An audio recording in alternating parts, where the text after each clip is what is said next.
امام صاحب رحمۃ اللہ علیہ کی مرویات کس کتاب میں مل جائیں گی جو انہوں نے صحابہ کرام رضی اللہ عنہم اجمعین سے روایت کی ہے؟ ایک کتاب کا نام ہے سعی السلام بجمع احادیث ابی حنیفۃ الامام، سعی السلام۔ دوسری کتاب ہے صفوۃ البنایہ بلقاء ابی حنیفہ رضی اللہ تعالیٰ عنہ، یا اپنا صفوۃ النیابہ بلقاء ابی حنیفہ۔ ان دونوں میں امام صاحب کی جو مرویات صحابہ کرام سے ہیں وہ آپ کو مل جائیں گے۔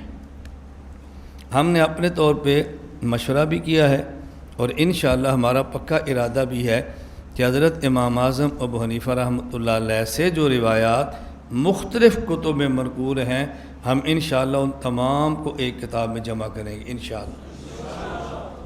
یہ ہمارا پکا ارادہ ہے۔ یہ میں ایک کام بتا رہا ہوں، ہم نے پتہ نہیں کتنے کاموں کا ارادہ کیا ہوا ہے کہ آپ دعا فرمائیں کہ اللہ تعالیٰ وہ ہم سے لے لے، اللہ تعالیٰ قبول بھی فرما لے اور اللہ تعالیٰ وہ کام لے بھی لے۔